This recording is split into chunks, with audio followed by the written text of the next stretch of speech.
এই যে কাবা শরীফকে ভাঙ্গার জন্য যখন আবরাহা আসছিল, তখন আব্দুল মুত্তালিব নবী করিম সাল্লাল্লাহু আলাইহি সাল্লামের কি হয়, দাদা। উনি দেখা করতে চাইলেন আবরাহার সাথে। আবরাহা পারমিশন দিলেন, তিনি ঢুকলেন। তাকে বসতে সম্মানের জায়গা দেওয়া হলো, কুরাইশদের নেতা তিনি। আবরাহা বললেন, বলেন আপনি কি বলবেন। আব্দুল মুত্তালিব বললেন, আমি জানতে পেরেছি যে তোমার সৈন্যরা আমার জনগণের এবং আমার উট দুম্বা ভেড়া সমানে দখল করতেছে, জবাই করতেছে আর পাইকারি ধরে খাইতেছে, এগুলি সব ধরে নিয়ে আসছে। আমি তোমার কাছে এটা বলতে আসছি, তোমার সৈন্যদেরকে বলো আমাদের উট টুট যা ধরছে ছাগল ভেড়া সব যেন ছাড়িয়ে দেয়। আবরাহা কই যে আশ্চর্য কথা, আমি মনে করেছিলাম যে তুমি কাবা শরীফ ভাঙতে আসছি, আমি আমারে অনুনয় বিনয় করে তুমি বলবা যে কাবা ঘর রক্ষা করো, তুমি ভাঙ্গো না। তা না কই তুমি তোমার গরু ছাগল উঠ ভেড়া, তোমার কাছে কি কাবার চাইতে উঠ ভেড়া ছাগলের দাম বেশি? আব্দুল মুত্তালিব বললেন যে মোটেই না, ওইটার মূল্য আমাদের কাছে অনেক বেশি।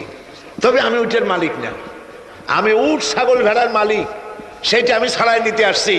আর ঘরটা যার, আমি ওই ঘর ধরে বলে আসছি, হে ঘরের মালিক, তুমি তোমার ঘরকে ঠেকাও।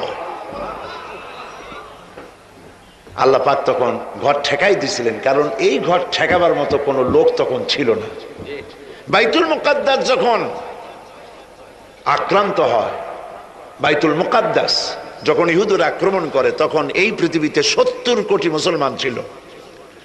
যেই পৃথিবীতে 70 কোটি মুসলমান বাস করে, সেই মুসলমানেরা যদি তাদের কেবলায় উলা ইহুদিরা দখল করে নেয়, তা ঠেকাবার দায় দায়িত্ব তাদের মধ্যে, সেন্স অফ প্রেস্টিজ যদি ইস্যু না হয়, সর্দি গরমি না হয়, এটা ঠেকাবার দায়িত্ব আল্লাহর নাই। আর বাবরি মসজিদ যখন ভাঙা হয়, তখন এই পৃথিবীতে মুসলমানদের সংখ্যা 125 কোটির কাছাকাছি। 125 কোটি মুসলমান যে পৃথিবীতে বাস করে, সেইখানে যদি মুসলমানেরা তাদের মসজিদ ভাঙ্গে, তাতে করে যদি তাদের গা না জ্বলে, তো আল্লাহ পাক এখানে তয়রান আবাবিল পাঠাবেন না, জরুরত নেই। ঠিক আজ অনুরূপ ভাবে ইরাকের উপরে যে হামলা হচ্ছে, পৃথিবীর মুসলমানেরা নিজেদের জমিন ছেড়ে দিচ্ছে, আমার জমিনের উপরে দাঁড়াই আমার বাইরে পিটাও, আমার ভাইকে মারো, হত্যা করো, আমি তোমার বিমান বাহিনীকে, আমি তোমার নৌবাহিনীকে, তোমার ল্যান্ড ফোর্সকে জায়গা করে দিলাম। এই যদি দেয়, তো আল্লাহ পাক সাহায্য কেন করবে? আল্লাহর ওয়াদা, আল্লাহর সাহায্যের ওয়াদা তো মুমিনদের জন্য। ওয়াকানা হাক্কান আলাইনা নাসরুল মুমিনিন, মুমিনদেরকে সাহায্য করা আমি আল্লাহর জন্য ওয়াজিব। আল্লাহ রাব্বুল আলামিন কোরআনে কারীমের মধ্যে বলেছেন, ওয়ালা তাহিনু ওয়ালা তাহজানু ওয়া আনতুমুল আলাউনা ইন কুনতুম মুমিনিন। কোনো ভয় নাই, কোনো চিন্তা নাই, যদি মুমিন হও আমি আল্লাহ তোমাদেরকে বিজয় দান করব। ইজা ফাতা শার ফাতাল মাশরুত। শর্ত যদি পালন করা না হয়, ওয়াদা পূরণ হবে না। শর্ত হচ্ছে মুমিন হও, আল্লাহ বলছেন আমি সাহায্য করব। আমরা কি মুমিন হইতে পারছি? জবাব চাই, মুমিন হইতে পারছি? নিজের বুকের কাছে হাত দেন, নিজের কালবের কাছে, নফসের কাছে প্রশ্ন করুন। আল্লাহ যে মুসলমান চান, রসুল যে মুসলমান চান, যে কোয়ালিটির, আমি কি সেই কোয়ালিটি, সেই রিকোয়ারমেন্ট আমি কি ফুলফিল করতে পেরেছি? মন থেকে একটা নেগেটিভ জবাব আসবে, মন বলবে না এখনো হইতে পারো নাই। দাড়ি, টুপি, জামা, হজ, নামাজ হয়তো সবই ঠিক আছে, নামাজ পড়তে পড়তে হয়তো কপালে দাগও লেগেছে, কিন্তু মুমিন হওয়ার জন্য যেটা প্রয়োজন ছিল সেটা এখনো হয় নাই। এই জন্য আমি মাঝে মধ্যে দুঃখ করে বলি, মরা মানুষ তো জিন্দা হইতে পারে না, ঠিক কিনা? কিন্তু কোন মরা মানুষ যদি জিন্দা হইতে পারতেন, এমন কোন সিস্টেম যদি থাকতো, আর একজন সাহাবী যদি জিন্দা হতে পারতেন, আর আমাদেরকে যদি দেখতেন, আমাদের আমালগুলি যদি দেখতেন, চিৎকার দিয়ে বলতেন আল্লাহর কসম, মুহাম্মদ সাল্লাল্লাহু আলাইহি ওয়াসাল্লাম রক্ত দিয়ে, সাহাবায়ে কেরাম জীবন দিয়ে যে মুসলমান তৈরি করে গেছিলেন, এরা সেই মুসলমান না। আমাদের ইসলাম শুধু মসজিদের মধ্যে, আমরা যে মুসলমান তার পরিচয় শুধু মসজিদের মধ্যে। মসজিদ থেকে বেরিয়ে যাওয়ার পর আমার আচরণ আর হিন্দুর আচরণ আর খ্রিস্টানের আচরণের মধ্যে, ইহুদির আচরণের মধ্যে কোনো পার্থক্য আছে কি? বরং আমি তো আরো বাড়িয়ে বলবো, এক ধাপ এগিয়ে। এই পৃথিবীতে যদি চ্যালেঞ্জ হয়, কম্পিটিশন হয়, পৃথিবীতে সব থেকে বেশি মিথ্যে কথা কারা বলে? জবাব রূঢ় হলো বাস্তব, জবাবটা হচ্ছে মুসলমানেরাই। ওজনে কম দেয় কারা বেশি? মুসলমান। খাদ্যে ভেজাল দেয় কারা বেশি? মুসলমান। তাহলে আল্লাহর রহমত আমরা কেন পাবো? এই জন্য কোরআনে কারীম যে উদ্দেশ্যে এসেছিল, আমরা সেই উদ্দেশ্যকে পূরণ করতে পারিনি। কোরআন শরীফ, সুবহানাল্লাহ, কোরআন একটি বর্ণ মুহাম্মদ সাল্লাল্লাহু আলাইহি ওয়াসাল্লামের বানানো এর মধ্যে নাই। আল্লাহু আকবার। দেখেন না কোরআন শরীফের অরিজিনালিটি, এর অথেন্টিসিটি, এর নির্ভরতা, এর পিউরিটি কতটা 100% মিয়া বিল মিয়া কারেক্ট। সেটা হলো এই কোরআন শরীফে 114টি সূরার প্রত্যেকটি সূরার শিরোনামে আছে বিসমিল্লাহির রহমানির রহিম। একটা সূরায় নাই। কোন সূরা? কেন নাই? এই জন্য নাই যেহেতু এই সূরা নাজিলের সময় আল্লাহ পাক এটা বলেন নাই। জিবরাইল আলাইহিস সালাম যখন নবী করিম সাল্লাল্লাহু আলাইহি ওয়াসাল্লামের কাছে এটা তেলাওয়াত করে শোনায়েছেন, তিনি বিসমিল্লাহ তখন বলেন নাই। নবী করিম সাল্লাল্লাহু আলাইহি ওয়াসাল্লাম যখন সাহাবায়ে কিরামকে লিখতে বলেছেন, কাতেবে ওহী যারা ছিলেন, তখন তিনি এই সূরার প্রথমে বিসমিল্লাহ বলেন নাই, তাই বিসমিল্লাহ এখানে লেখা হয় নাই। তার মানে হচ্ছে কোরআন শরীফ বিন্যাস করা, এর শব্দ বিন্যাস, সূরা বিন্যাস, এর সব কিছুকে বিন্যস্ত করার দায়িত্ব ছিল আল্লাহ পাকের। সুবহানাল্লাহ।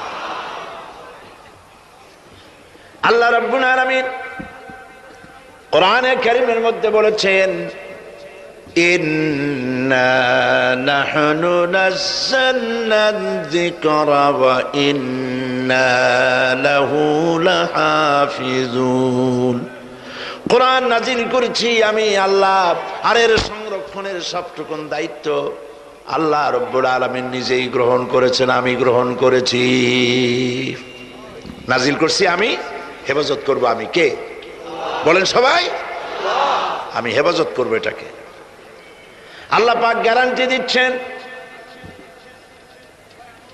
ওয়ালাউ তাকাওয়ালা আলাইনা বা'দাল আকাবিল। আমার নবী যদি নিজের থেকে বানিয়ে কোনো কথা আমি আল্লাহর নামে কোরআন শরীফের ভিতরে চালাই দিতেন, আমি আমার নবীর ডান হাত চেপে ধরতাম, আর তার কণ্ঠ নালিকে আমি আল্লাহ কেটে ফেলে দিতাম। কত বড় কথা! গলা কেটে ফেলে দিতাম। একটি কথাও যদি নিজের থেকে বানিয়ে বলতেন। সুবহানাল্লাহ বলেন। সেই কোরআন একটি শব্দ মানুষের নেই। আল্লাহ পাক বলেছেন, এর উপর, কোরআনের উপর থেকে, এর নিচের থেকে, এর ডান থেকে, এর বাম থেকে, এর ভিতরে শয়তানের বাতিলের প্রবেশের কোনো অধিকার নয়।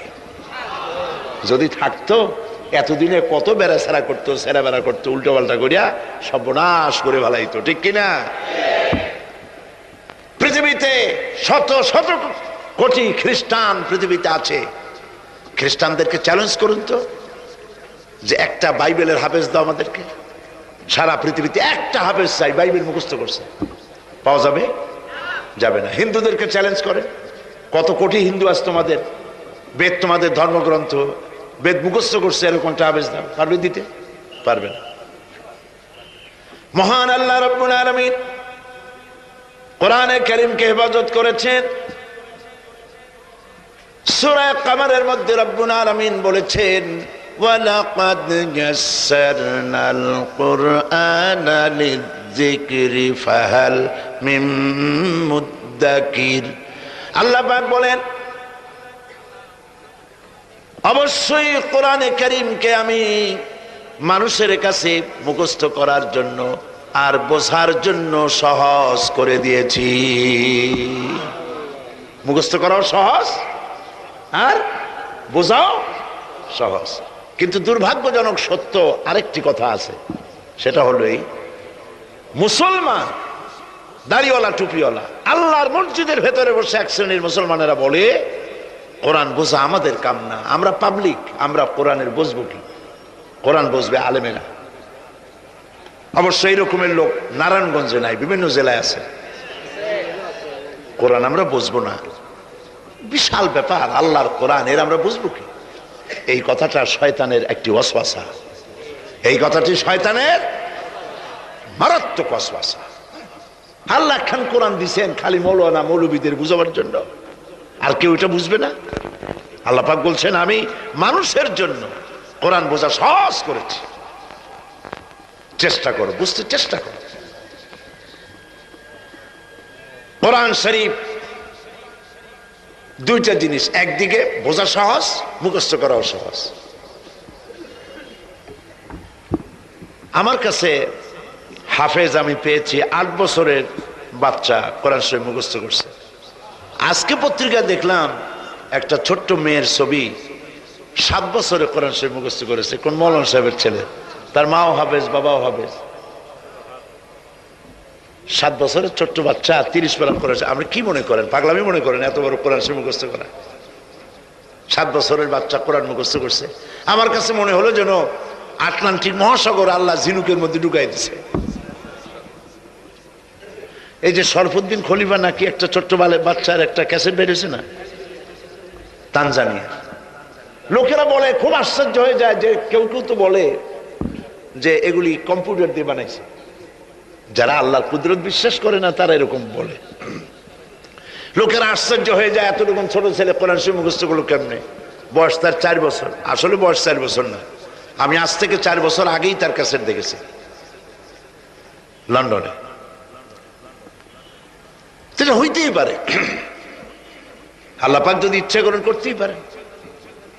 চিন্তা করে দেখেন না, একটা লোক 40 বছর পর্যন্ত লেখাপড়া জানেন, লিখতেও পারেন না, পড়তেও পারেন না, নামও সই করতে পারেন না, কোন রাজনৈতিক ব্যক্তিদের সাথে ওঠা বসা করেন নাই, কোন কবি সাহিত্যিকদের সাথে ওঠা বসা করেন নাই। সেই লোকটি 40 বছর পর এমন কথা বললেন রাজনীতির কথা, দুনিয়ার সব রাজনীতি ফেল হয়ে গেল, অর্থনীতির ব্যাপারে, সমাজনীতির ব্যাপারে এমন সব কথা বললেন, দুনিয়া ফেল। 40 বছর যিনি লেখা জানেন না, পড়া জানেন না, লিখতে জানেন না, পড়তে জানেন না, কে তিনি? সাল্লাল্লাহু আলাইহি ওয়াসাল্লাম। তো আল্লাহ পাক কেন পারবেন না? মরা গাছ দিয়ে ফুল ফুটাই দিতে পারেন, মরুভূমির ভিতরে পানির প্রস্রবণ ঘটিয়ে দিতে পারেন, আমিরকে ফকির করতে পারেন, ফকিরকে আমির করতে পারেন। এই তো আল্লাহ। জালিকুমুল্লাহু রাব্বুকুম, ইনি হচ্ছেন তোমার আমার রব। সুবহানাল্লাহ বিহামদিহি। কোরআনে কারীমকে একদিকে মুখস্থ করা সহজ, আর মুখস্থ করার জন্য একটি সিস্টেম কোরআন শরীফের মধ্যে আছে, চিন্তা করলে যেগুলি পাওয়া যায়।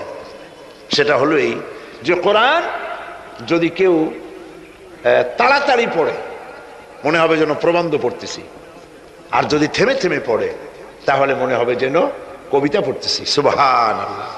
প্রত্যেকটা লাইনে লাইনে মিল, ছন্দের আকারে কোরআন শরীফ পৃথিবীর সমস্ত সাহিত্যের মানকে ছাড়িয়ে এত উপরে গিয়েছে যেই মান পর্যন্ত পৃথিবীর কোন সাহিত্য কিয়ামত পর্যন্ত পৌঁছতে পারবে না। এর ফাসাহাত, এর বালাগাত, কোরআন শরীফের সাহিত্যিক মান চিরকালের জন্য কালজয়ী, এর পাশেও কেউ দাঁড়াইতে পারবে না। সুবহানাল্লাহ। কি পাগল ছাগল হাবিজাবি নবীয়তের দাবি করে। আচ্ছা, নবীর দাবি করলে তো তার কাছে ওহী আসতে হবে। এই যে ছাগল পাগল যেগুলা নবীর দাবি করলো, নবী করিম সাল্লাল্লাহু আলাইহি ওয়াসাল্লাম ইন্তেকালের পরে 30 জন মিথ্যাবাদী নবুয়তের দাবি করবে, ঠিক না? তো নবী হইতে হইলে 3টা শর্ত লাগে। একটা হলো ওহী আসতে হবে, মুজিজা থাকতে হবে, আর চরিত্র। নবীর কপালে লেখা থাকে না যে উনি নবী, বুকের উপরেও লেখা থাকে না যে ইনি নবী। চরিত্র দিয়েই প্রমাণ হয় ইনি কোনো সাধারণ মানুষ নন, ইনি আল্লাহর নবী। সুবহানাল্লাহ। তাই তো হযরতে নবী করিম সাল্লাল্লাহু আলাইহি ওয়াসাল্লাম যখন হযরত খাদিজা রাদিয়াল্লাহু তাআলা আনহার কাছে যখন দ্বীনের দাওয়াত দিলেন, কালেমার দাওয়াত দিলেন, 1 সেকেন্ডও তিনি দেরি করেন নাই। চিন্তা করেন না, আপনি নিজেকে বহুত ফেরেশতা রূপে আপনি বলতে পারেন যে আমি একেবারে অ্যাঞ্জেলিক ক্যারেক্টারের লোক, ফেরেশতা চরিত্রের মানুষ। বাইরে গিয়ে বহুত কথা বলতে পারে, এমনকি বাইরে গিয়ে অনেক মুরিদও বানাইতে পারেন। পীর সাহেবদেরকে জিজ্ঞেস করা উচিত যে আপনার বউ আপনার কাছে মুরিদ হয়েছে কিনা। বউ মুরিদ করে এত সহজ না। একজন পীরেরই দেখছিলাম একটা বইয়ের মধ্যে গল্প, বউ তাকে পীর মানতেই চায় না, বহুত চেষ্টা করছে মুরিদ বানাবার জন্য, পারে না। একদিন বউকে কেরামতি দেখাবার জন্য সে রান্না করতেছিল বাইরে, ওইটার উপর দিয়ে সে উড়ে গেল। এরপরে সে নামলো, বউ তাকে দেখে বললো, দেখছো তুমি তো পীরগিরি করো, এই যে একটা লোক কেবল মাত্র পাগড়ি বাঁধতে মাথার উপর দিয়ে উড়ে গেল, তুমি কি এরকম পারো? আরে বেটি, আমি তো উড়ে গেলাম, তোমার দেখাবার জন্য তুমি বিশ্বাস করো না। ও, সেই জন্য তুই একটু কাইত হয়ে গেছো, সোজা হয়ে যেতে পারো নাই। বউ তো তার স্বামীর জন্য জীবন দিতে পারে, তার ভালোবাসা সবটা উজাড় করে দিতে পারে, কিন্তু ঈমান আনা সহজ নয়।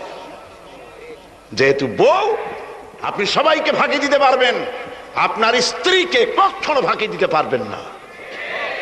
আপনি কোথায় যান, কত রাত্রে বাড়ি ফেরেন, কার সঙ্গে টেলিফোনে কথা বলেন, আপনার ইনস অ্যান্ড আউট, ভেতর এবং বাইরের সব সূর্যের মতো পরিষ্কার আপনার স্ত্রীর কাছে। এই জন্য নবী করিম সাল্লাল্লাহু আলাইহি ওয়াসাল্লাম বলেছেন, তোমাদের মধ্যে উত্তম সেই ব্যক্তি যে ব্যক্তি তার স্ত্রীর কাছে উত্তম। আমি আমার স্ত্রীদের কাছে উত্তম ব্যক্তি। সুবহানাল্লাহ।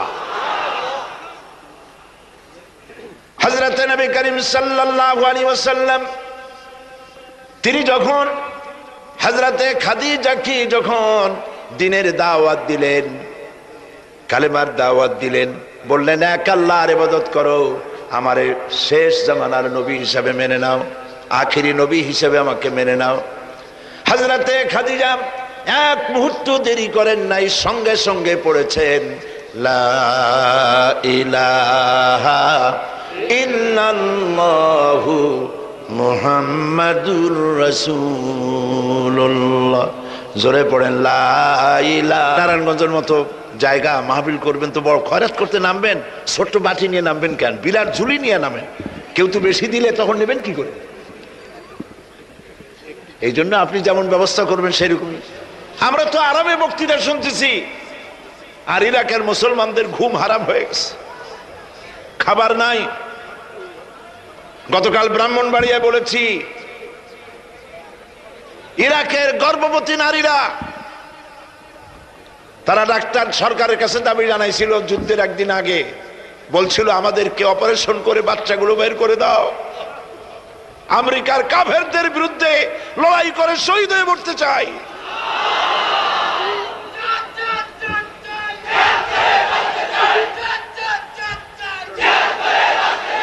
আমরা কিচ্ছু করতে পারবো না, কিন্তু দোয়া করতে পারবো। কি করতে পারবো? তবে দোয়া কবুল হোক আর না হোক এই নিয়ে তাড়াহুড়ো করবেন না। অনেকে মনে করে দোয়া তো করছিলাম, আফগানের জন্য হয়েছে কি? এই জাতীয় কথা বলা ইমানের বিপরীত, ইমানের খেলাফ। আপনার দোয়া কবুল করতে আল্লাহ বাধ্য নন। ফাআলুল লিমা ইউরিদ, যা খুশি তাই করেন। সুবহানাল্লাহ বলো। এই দোয়া যে করি, এই দোয়া কবুল আজ হবে, কাল হবে, অথবা 5 বছর 10 বছর পরে হবে, অথবা কবুল যদি না হয়, শাহনশাহ রব্বুল আলামিনের দরবারে দোয়া করা হয়েছে, এজন্য আল্লাহ পাক কিয়ামতে মর্যাদা বৃদ্ধি করে দিবেন। দোয়া করতেই হবে, দোয়া ছাড়া পথ নাই। কাজে বসবেন, হাঁটাহাঁটি করা ঠিক না। হযরতে খাদিজাতুল কুবরা রাদিয়াল্লাহু তাআলা আনহা ঈমান এনে কালেমা পড়ে বললেন কি জানেন? বললেন আবাল কাসেম, হে কাসেমের পিতা, হে কাসেমের পিতা, আমি বিগত 15টি বছর আপনার সাথে ছিলাম স্ত্রী হিসেবে।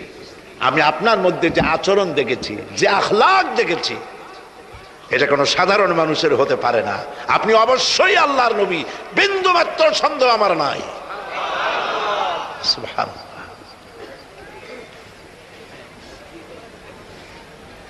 প্রিয় ভাই সব, সেই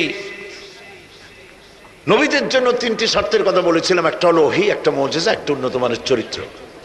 ওহী ছাড়া নবী হওয়া যায় না। এই কোরআন সর্বশেষ ওহী মুহাম্মদ সাল্লাল্লাহু আলাইহি ওয়াসাল্লামের পরে। এরপরে আল্লাহর কোন ওহী আসবে না, একটা শব্দও আসবে না পৃথিবীর মানুষের জন্য। কমপ্লিট করে দেওয়া হয়েছে। আল ইয়াউমা আকমালতু লাকুম দীনাকুম ওয়া আতমামতু আলাইকুম নি'মাতি ওয়া রাদিতু লাকুমুল ইসলাম দীনা। এটাকে কমপ্লিট করা হয়েছে আল্লাহর পক্ষ থেকে। পৃথিবীর মানুষের জন্য আর একটি শব্দ প্রয়োজন নাই। বিজ্ঞানের আবিষ্কার যত বাড়ুক, কোরআন শরীফের কিচ্ছু তাতে আসে যায় না।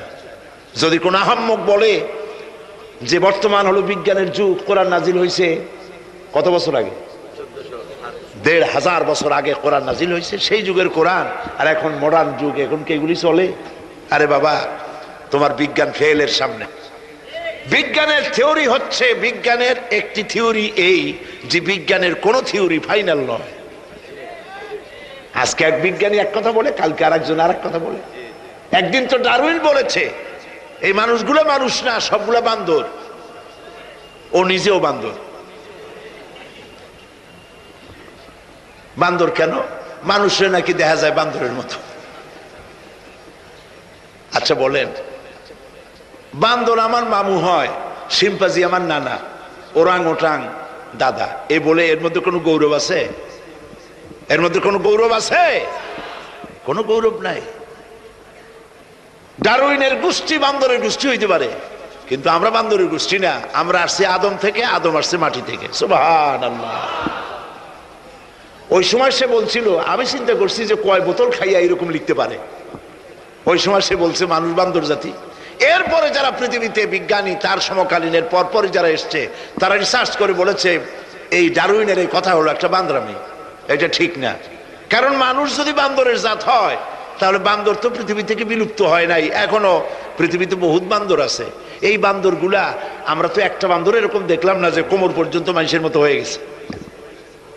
আরো কিছু ভালো করে খাওয়াইলে তাড়াতাড়ি করে মানুষ হয়ে যাবে। অর্ধেক মানুষের মতো হয়েছে, 12 আনা মানুষের মতো হয়েছে, অথবা মানুষ এই মাত্র হয়ে গেল বান্দর থেকে, লেজ কচে গেছে।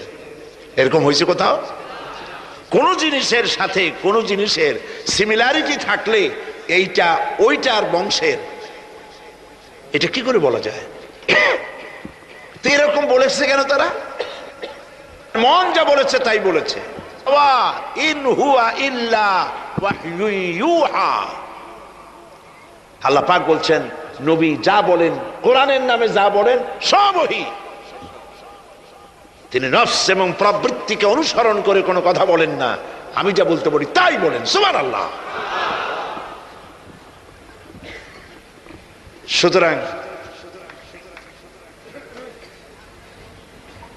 নবী করিম সাল্লাল্লাহু আলাইহি ওয়াসাল্লামের কাছে কোরআন এসেছিল এই কারণে যে কোরআন দিয়ে তিনি একটি সমাজ বিপ্লব করবেন, তাবিজ লাগবেন, এই জন্য কোরআন আসে নাই।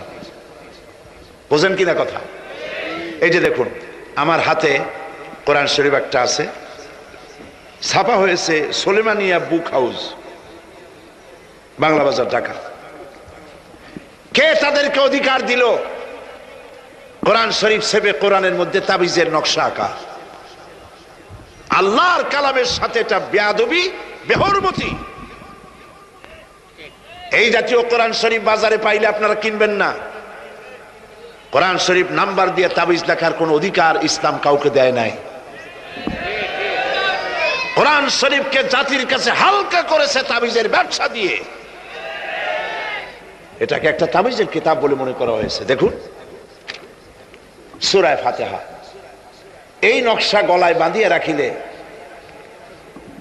মুক্তি পাওয়া যাইবে রোগ হইতে।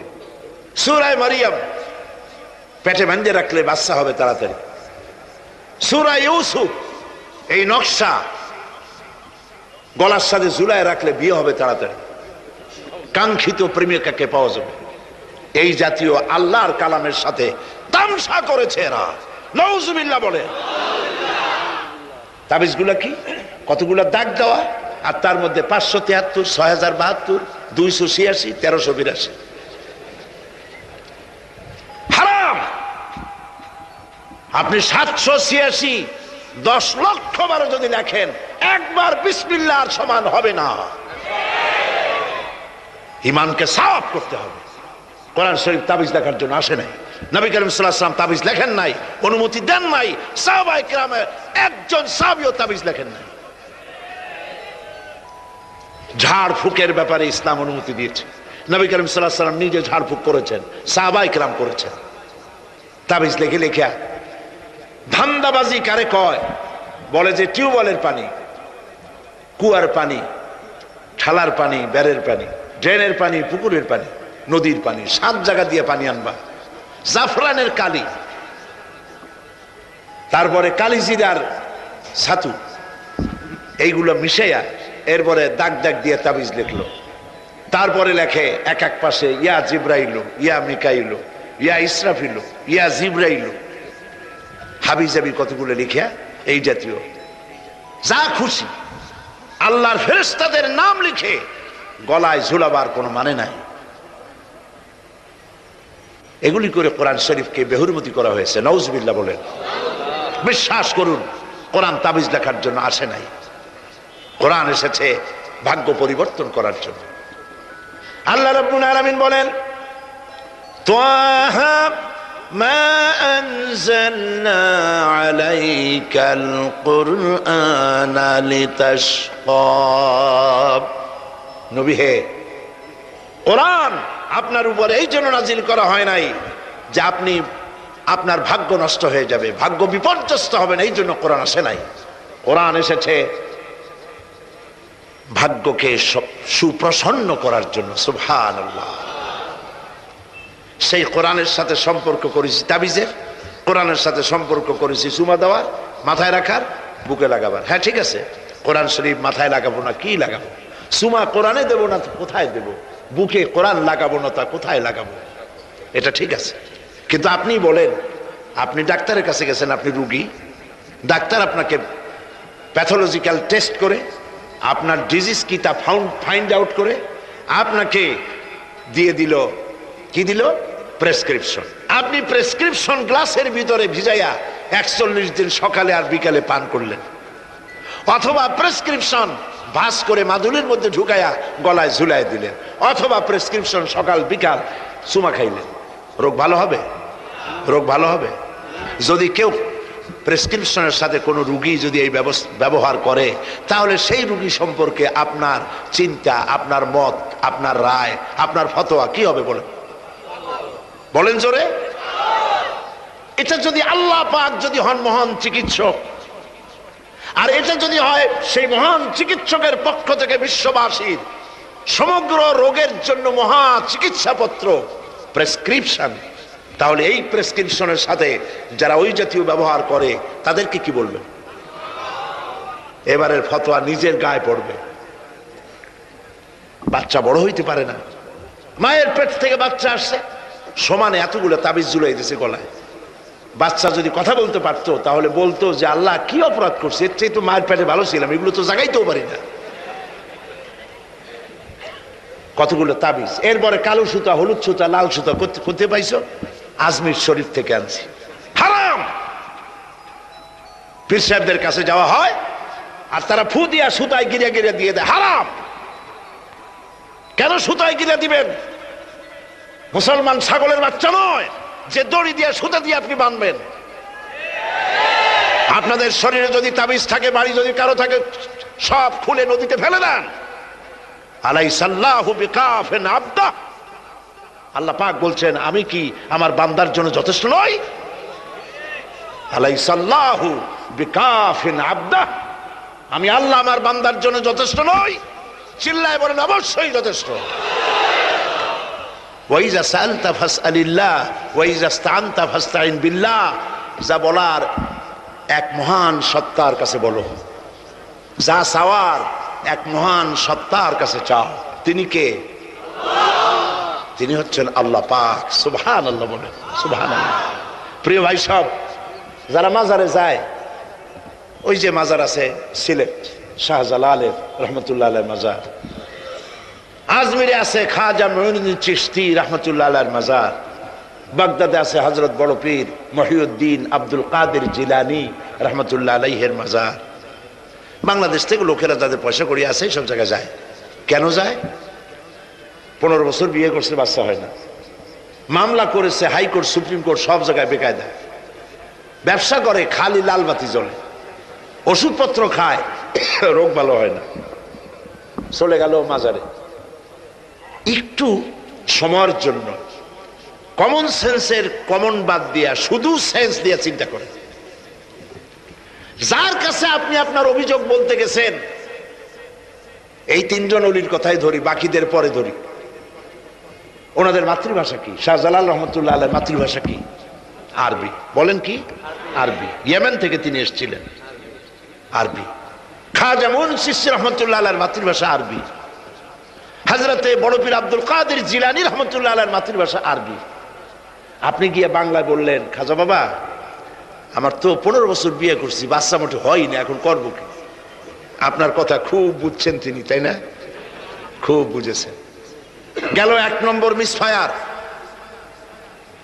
2 নম্বরে আপনি যে কবরের কাছে গিয়ে এই কথাগুলি বলছেন, তিনি যে কবরে আছেন তার গ্যারান্টি কি? ওখানে তো তিনি নাও থাকতে পারেন। সাধারণ এমপি মন্ত্রী কোন জেলায় যদি যায়, সরকারের মেহমানখানা আছে, নাম কি? Circuit house. মেহমান যে আন্দাজের, সরকারের তেমন ব্যবস্থা আছে, ডাকবাংলা আছে, রেস্ট হাউস আছে, সার্কিট হাউস আছে, ঠিক না? 2 রকমের মেহমান। এক প্রকার হলো ভিআইপি, আর এক প্রকার হচ্ছে নিকৃষ্ট, চোর ডাকাত, এরাও সরকারের মেহমান। চোর ডাকাত মুচ্ছা বদমাস সন্ত্রাসী, ওরা যদি মেহমান হয়ে পুলিশে, এদের ধরবে কারা? এই মেহমানদের ধরবে পুলিশে, ধরে নিয়ে ওদের জন্য মেহমান খানা হলো হাজত, হাজতের মধ্যে থুয়ে দিবে, কনভিক্টেড হলে পরে জেলখানার মধ্যে ঢুকাই দেবে, ঠিক কিনা? আর যদি এমপি হয়, মন্ত্রী হয়, প্রধানমন্ত্রী হয়, তার থাকার জন্য প্রত্যেকটা জেলায় গভর্নমেন্ট সার্কিট হাউস করে রেখেছে। এই সব মন্ত্রী প্রধানমন্ত্রীর চাইতে ওলিউল্লাহ, আল্লাহর ওলি যারা, তাদের মর্যাদা আল্লাহর কাছে অনেক বেশি। তারা ইন্তেকাল করবেন আর আল্লাহ ওই মাটির মধ্যে ভালাইতে হবেন। আল্লাহর কোনো রেস্ট হাউস থাকতে নাই, আল্লাহর কোনো গেস্ট হাউস থাকতে নাই। হয়তো তিনি কবরে নাই, গেস্ট হাউসে তিনি আরাম ফরমাচ্ছেন। 2 নম্বর মিসফায়ার। 3 নম্বরে কবরে যদি থাকেও, তখন তিনি ঘুমে আছেন না চেতনা আছেন? যদি ঘুমের মধ্যে থাকে তাহলে 3 নম্বর মিসফায়ার, কোনো কামে লাগলো না। এই জন্য চাইতে হবে এমন মহান সত্তার কাছে, যিনি কখনো ঘুমান না।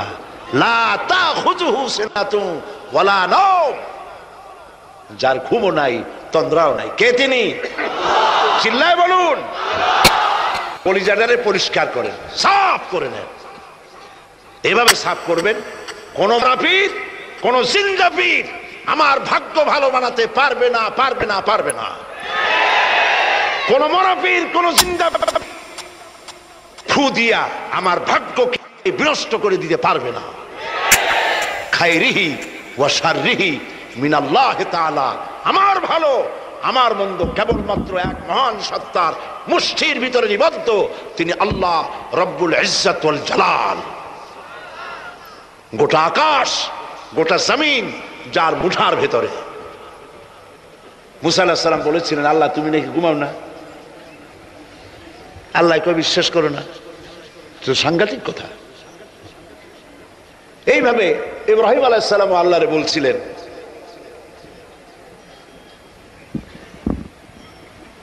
রব্বি আরিনি কাইফা তুহইয়াল মাউতা, আল্লাহ তুমি মরাকে জিন্দা করো কেমনে? আল্লাহ কয় আওয়ালাম তুমিন, বিশ্বাস করো না? ইব্রাহিম আলাইহিস সালাম কাঁপে গেছেন। তিনি সাথে সাথে বললেন বালা। তিনি কিন্তু নাম বলতে পারতেন, যদি নাম বলতেন তো ভুল হইতো না। তো নাম আর বালা সমর্থবোধ, তিনি বলতেন হ্যাঁ, কিন্তু নাম বলেন নাই, বলেছেন বালা। সাথে সাথে একটু দেরি করেন নাই। আল্লাহ প্রশ্ন করছেন, কত বড় লোড পয়গম্বরের জন্য, আওয়ালাম তুমিন, বিশ্বাস করো না যে আমি মরারে জিন্দা করতে পারি? ইব্রাহিম আলাইহিস সালাম বললেন বালা। এর অর্থ হচ্ছে হয় নট, কেন নয়, অবশ্যই বিশ্বাস করি। ওয়ালাকিন লিয়াতমাইন্না কলবি, তবে মূল বিষয় হলো যদি আমি চোখে দেখতাম, কানে শোনার চোখে দেখা ব্যাপারটা একটু ভিন্ন। আল্লাহ বলেন বিশ্বাস যখন করছো মরারে কেমনে জিন্দা করি আমি তোমাদের দেখাবো। সুবহানাল্লাহ, এই কোরআন শরীফের মধ্যে আল্লাহ বলেছেন। মুসা আলাইহিস সালাম বলছেন আল্লাহ তুমি নাকি ঘুমাও না, আল্লাহকে বিশ্বাস করো না। কয় আল্লাহ বিশ্বাস করো, তবে বুঝি না জিনিসটা। মুসা আলাইহিস সালাম ভয় পেয়ে গেলেন। আল্লাহ রাব্বুল আলামিন বলেন ভয়ের কোনো কারণ নাই। এটি একটি উদাহরণের জন্য আমি তোমাকে গ্লাস নিয়ে দাঁড়িয়ে থাকতে বলেছিলাম। একটা গ্লাস হাতে নিয়ে কয়েকটা সেকেন্ড বা একটা মিনিটও দাঁড়াইতে পারলা না, হাতের থেকে ঘুমের কারণে ভেঙ্গে চুরমার হয়ে গেল। তোমার রব তোমার আল্লাহর হাতের মুঠার ভিতরে সপ্ত আসমান জমিন কুল কায়নাত এর কন্ট্রোলিং সিস্টেম, এর ট্রাফিক সিস্টেম সবকিছু আল্লাহ রব্বুল আলামিন কন্ট্রোল করেন। তোমার আল্লাহ যদি ঘুমায় যায় সব শেষ হয়ে যাবে। লা তাখুযুহু সিনাতুন ওয়ালা নাওম, তার ঘুমও নাই তন্দ্রাও নাই। আর তাছাড়া মাখলুক তার যে আদত খালেকের সে আদত হতে পারে না। সৃষ্টি তার বউ হয় বাচ্চা হয় ঘুমায়। লা তাখুযুহু সিনাতুন ওয়ালা নাওম, তার ঘুমও নাই তন্দ্রাও নাই। আর তাছাড়া মাখলুক তার যে আদত খালেকের সে আদত হতে পারে না। সৃষ্টি তার বউ হয় বাচ্চা হয় ঘুমায় খায় পেশাব পায়খানা লাগে। মাখলুক খালেকেরও যদি তাই হয় তাহলে তিনি মাখলুকের মতোই হয়ে গেলেন, খালেকের মর্যাদা রইল না। এই জন্য আল্লাহ রাব্বুল আলামিন নিজের সিফাত নিজের গুণাবলী কোয়ালিটি সুন্দর করে ছোট্ট একটি সূরার মধ্যে বলেছেন এভাবে, কুল হুয়াল্লাহু আহাদ। পরে বলো আল্লাহ এক এবং একক, তিনি বেনিয়াস, তিনি কাউকে জন্ম দেন নাই, তাকেও কেউ জন্ম দেয়নি। আকাশ এবং জমিনে তার সমকক্ষ কেউ নেই। সুবহানাল্লাহ। সে আল্লাহ রাব্বুল আলামিন যদি খাঁটি মুমিন হতে চাই, বিপদ থেকে যদি বাঁচতে চাই, তাহলে আল্লাহ রাব্বুল আলামিনের কাছেই জীবনের সব দুঃখ কষ্ট তাকেই বলতে হবে। মুসলমানদের জন্য শুধুমাত্র রমজান মুবারকে লাইলাতুল কদর নয়, লাইলাতুল কদর প্রত্যেকটি রাত হতে পারে মুসলমানদের জন্য। তবে হ্যাঁ, এই কথা বলে আমি ওইটার মর্যাদা খাটো করতে চাই না, এ হিম্মত এই ধৃষ্টতা আমার নাই। লাইলাতুল কদর রমজান মুবারকে বেজোড় 10 রাতের শেষ 10-এর বেজোড় রাতের যে লাইলাতুল কদর, এর মর্যাদা খায়রুম মিন আলফি শাহর। আমার কথা বলার অর্থ ভিন্ন। তকদীর পাল্টাবার জন্য শবে বরাত আমরা যেভাবে পালন করি, এর কি কোনো দলিল আছে? আলহামদুলিল্লাহ বলেন আলহামদুলিল্লাহ। আমাদের জেহেন আল্লাহ সাফ করে দিক। কোন পীর সাহেব কি কইলো, কোন মৌলানা সাহেব কি কইলো, এর উপরে মজবুত হয়ে থাকবো না। কোরআনের হাদিসে কি আছে ওইটা দেখে ওইটারই অনুসরণ করব। এটার নাম ঈমান। এটার নাম কি? আগে এগুলি আলেমুলারা হয়তো ভালো করে বোঝেন নাই, ভালো করে বলতে পারেন নাই। এখন মোতালা হচ্ছে, বেশি করে পড়াশোনা হচ্ছে, দেখা যাচ্ছে শবে বরাতের ব্যাপারে কোরআন হাদিস যত আনা হয় সবটা লাইলাতুল কদরের জন্য, সেগুলিকে এনে বরাতের মধ্যে ঢুকানো হয়। কাজী সৌভাগ্য রজনী শাবান মাসের মধ্য রজনী নয়, বরং মুসলমানদের জন্য প্রত্যেকটা রাত সৌভাগ্য রজনী হতে পারে। হাদিস, প্রত্যেক রাতের শেষ রাতে আল্লাহ রাব্বুল আলামিন প্রথম আকাশে আসেন। সুবহানাল্লাহ বলেন। প্রথম আকাশে এসে আল্লাহ রাব্বুল আলামিন ডাকতে থাকেন, ও পৃথিবীর মানুষেরা, ও আমার বান্দারা, কারা আছো গুনাহ করে করে জীবনটারে বরবাদ করে দিয়েছো, হতাশ হয়ে গিয়েছো, আমাকে বলো, আমার কাছে কান্দো, জীবনের গুনাহ মাফ করে দেব। নবীজি বলেছেন, শরমে পড়ে অনুতপ্ত হয়ে কেউ যদি রব্বুল আলামিনের কাছে চোখের পানি ফেলে গুনাহ মাফের জন্য কাঁদতে থাকে, চোখের পানি নাকের অর্ধেক আসতে না আসতে আল্লাহ রব্বুল আলামিন বান্দার গুনাহ মাফ করে দে। জাহান্নামের আগুন প্রশান্ত মহাসাগর, আটলান্টিক মহাসাগর সহ 7টি মহাসাগরের পানি যদি ঢেলে দেওয়া হয়, জাহান্নামের 1 ইঞ্চি আগুন নিবাইতে পারবে না। কিন্তু চোখের অনুতপ্ত অনুশোচনার 2 ফোঁটা অশ্রু জাহান্নামের আগুন নিভাই দিতে পারে। কান্দো, কান্দার চাইতে বড় জিনিস নাই। ফালিয়াদহাকু কালিলাও ওয়ালিয়াবকু কাসীরা, বেশি করে কান্দো, কম করে হাসো। আমরা কোনটা করি? আহারে, সবটা উল্টা করি। হিসাব করেন তো, এটা ইংরেজি কি মাস, বাংলা আরবি কি মাস? মুহররম। এটা আরবি কি মাস? মুহররম। গত বছরের মুহররম থেকে এই বছর মুহররম পর্যন্ত গুনার কে বলেন? প্রথম আকাশে সে প্রত্যেক রাত্রে রব্বুল আলামিন ডাকতে থাকেন, আমাকে বলো, আমি রোগ ভালো করে দেব। রুজি কামাইতে পারো না, অনাটনে জীবন যায়, বউরে বাচ্চারে খাওয়াইতে পারো না, আমারে বলো। এভাবে আল্লাহ পাক ডাকতে থাকেন। সময় মতো যারা গভীর রজনীতে উজু করে তাহাজ্জুদের নামাজ আদায় করে রব্বুল আলামিনের দরবারে কান্দে, আল্লাহ রব্বুল আলামিন তখন ফেরেশতাদের জিজ্ঞেস করেন, ফেরেশতারা, পৃথিবীর মানব গোষ্ঠী ঘুমিয়ে আছে, এই যে মানুষগুলি দেখা যায় আরামের ঘুম হারাম করে কি যেন বলে আর কান্দে, কান্দে কেন বল? ফেরেশতারা বলে, রব্বুল আলামিন তুমি তো জানো। আল্লাহ বলেন, জানি, তারপরেও তোমাদের মুখে শুনতে চাই। ফেরেশতারা বলে, রব্বুল আলামিন তোমার বান্দা গুনাহ করেছে, গুনাহ দিয়া জীবন নষ্ট করে ফেলেছি, বুঝতে পেরেছে জাহান্নাম ছাড়া কোনো পথ নাই, তারা গুনাহ মাপ চায়, জাহান্নাম থেকে বাঁচতে চায়, জান্নাতে যেতে চায়। একটা একটা করে সব তারা বলে। আল্লাহ পাক জিজ্ঞেস করেন, আমার ফেরেশতারা, আমার এই বান্দাগুলি কি আমার দোজখ দেখেছে? ফেরেশতারা বলে, না, দেখে নাই। আমার জান্নাত কি দেখেছে? না, দেখে নাই। আমারে কি দেখছে? না, দেখে নাই। রব্বুল আলামিন বলেন, ফেরেশতারা শোনো, আমার এই বান্দাগুলি আমারে দেখে নাই, আমার বেহেশত দেখে নাই, দোজখ দেখে নাই, শুধুমাত্র কোরআনের কথা, নবীর কথা বিশ্বাস করে আরামের ঘুমকে হারাম করে আমার কাছে যেভাবে কাঁদতেছে, ও আমার ফেরেশতারা, আমার জালাল ও ইজ্জতের কসম, আমার রহমতের দরিয়ায় জোশ লেগে গেছে। শুনে রাখো ফেরেশতারা, এই ক্রন্দনরত বান্দাগুলিরে আমি আল্লাহ মাফ করে দিলাম। হতে পারে প্রত্যেকটি রাত আপনার আমার জন্য লাইলাতুল বারাত, লাইলাতুল কদর। ভাগ্য নিজেকে তৈরি করতে হবে। বিশ্বকবি আল্লামা ইকবাল বলেছেন, খুদি কো কর ইতনা বুলন্দ कि हर तकदीर लिखने के पहले खुदा पूछे बंदा को बता तेरी रजा क्या है। নিজের ব্যক্তিত্ব, পার্সোনালিটি, শখসিয়তের প্রস্ফুটন এমন ভাবে ঘটাও আল্লাহর কাছে, যাতে আল্লাহই জিজ্ঞেস করে, বান্দা তুই বল তোর ভাগ্যটা আমি কিভাবে লিখবো। সুবহানাল্লাহ।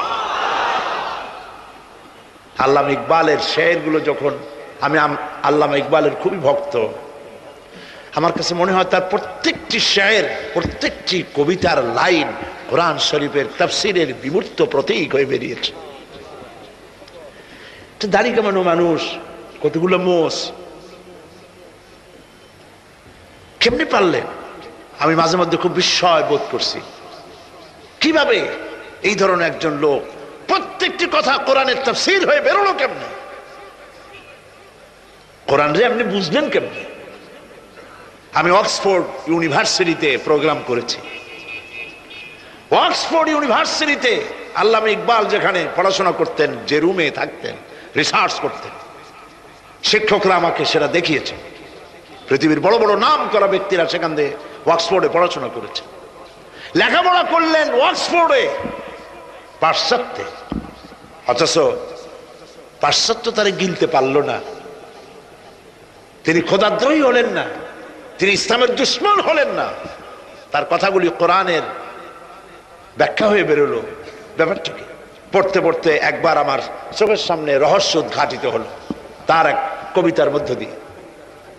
আল্লামা ইকবাল এক জায়গায় লিখেছেন, खीरा न कर सिकफ मगरिब की दाव दानिश, खीरा न कर सिकफ मगरिब की दाव दानिश, सुरमा था आग का मेरा खाके मदीना। পাশ্চাত্যের চাকচিক্য আমার চক্ষুকে প্রতারিত করতে পারে নাই, কারণ মদিনার ধুলাবালুগুলি আমার চোখের মধ্যে সুরমা হয়ে লাগানো ছিল। প্রিয় ভাই সব,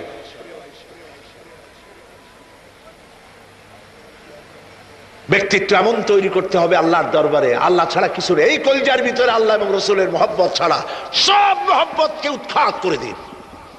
বিবির মহব্বত, বাচ্চার মহব্বত, পৃথিবীর মহব্বত, সব মহব্বতকে এর উপরে স্থান দিতে হবে আল্লাহ এবং রসুল। তাহলেই সঠিক মুসলমান হতে পারবো। আর এইরকম মুসলমান 130 কোটির দরকার নাই, 313 জন যথেষ্ট।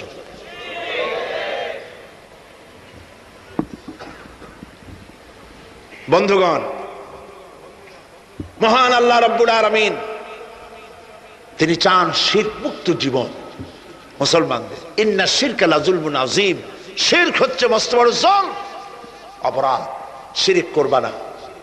নবীজি বলেছেন, তোমাকে যদি হত্যা করা হয়, টুকরা টুকরা যদি করা হয়, তোমাকে যদি আগুন দিয়ে জ্বালিয়ে ছাই ভস্য বানাইয়া উড়াইয়া দেওয়া হয়, তবুও আল্লাহর সাথে খবরদার শরীক করবা না। শিরক করি, জেনেও করি না জেনেও করি, সওয়াবের নিয়তেও করি, ঠিক কিনা? বিশ্বামের নামে মানত করা হয়, জায়েজ নাই। মুসলমানরা মানত করে না, মেয়ে লোকেরা বেশি করে। একটু বিপদ পড়লেই বাগদাদের নামে 5 টাকা, অমুক জায়গার পিসাবের নামে মুরগি, অমুক জায়গার নামে ডিম, হাবিজাবি মানত করে তোলে। হারাম মানত হবে শুধুমাত্র কার নামে বলেন? বলেন জোরে। আল্লাহ ছাড়া কারো নামে মানত করা যাবে না। মাজারগুলির উপরে আগরবাতি, মোমবাতি, চাদর দিয়া আমাদের দেশে মাজারগুলি যা করছে, আহারে এই কি মুসলমানে করে? মুসলমানের সম্পর্ক তো মাজারের সাথে কোন সম্পর্ক নাই। মুসলমানদের সম্পর্ক হবে মসজিদের সাথে। এই পৃথিবীতে শ্রেষ্ঠ জায়গা কোনটা? চিল্লায় বলেন। আর সব থেকে নিকৃষ্ট জায়গা কোনটা? বাজার, নট মাজার। বাজার নিকৃষ্ট, মসজিদ উৎকৃষ্ট। মাজারে কেন যায়? আপনার মনটা দুর্বল। মাজারের কাছ থেকে দেখবেন ট্রাক বাস যখন চালায় রেস কমায় দেয়, আসতে যায়, কি জানি যদি পীর সাহেব এটার উল্টাই ভালাই দেয়। পীর সাহেবের সম্পর্কে আপনার ধারণা এত খারাপ, উনি মরে গিয়েও আপনার গাড়ি উল্টায় মানুষ মারবে। নাউজুবিল্লাহ। মদিনা মুনাওয়ারায় মসজিদ নববী শরীফ, নবী করিম সাল্লাল্লাহু আলাইহি ওয়াসাল্লাম যেখানে শুয়ে আছেন, যার জাসাদ মুবারক, যার শরীর মুবারকের এক গেসা পশমও মাটির জন্য হজম করা হারাম, সেই মাজারের পাশ থেকে 130 মাইল 125 কিলোমিটার বেগে গাড়ি সমানে ছোটাছুটি করতেছে, কই অ্যাক্সিডেন্ট হয় না? এই ধরনের বাজে ভয় বাদ দিতে হবে। মাজারে আগরবাতি, মোমবাতি, চাদর দেওয়া জায়েজ নাই। মাজারে কোন দুঃখে আপনি কম বুঝ বানান? যেই দেশের মানুষ না খায় মরে, বিধবার শাড়ি নাই, এতিমের গায়ে চাদর নাই, মসজিদে কবরের মধ্যে গিয়া মশারি একটা টানাই দিয়েছে। আচ্ছা, আপনার পীর সম্পর্কে ধারণা এত খারাপ কেন? মশাই কি ওনার কবরের মধ্যে যেও কামড়াবে? যেই ব্যক্তি মশারি টানাই দিল কবরের উপরে, দেখা যাবে তার মায়ের মশাই খায়, তার বাপের মশাই খায়। আহারে কপাল পোড়া মুসলমান। চাদর যদি কবরে দেওয়াই লাগে, তাহলে রাসূলুল্লাহর কবরে উম্মতেরা যদি দেওয়া জায়েজ হতো, নির্দেশ হতো, তাহলে রাসূলের কবরে সুতা দিয়া না, সোনার সুতা দিয়া চাদর বানাইয়া, অথবা উম্মতেরা নিজের কলজা নিজে ছেড়ে রাসূলের কবরে চাদর বানায় দিত।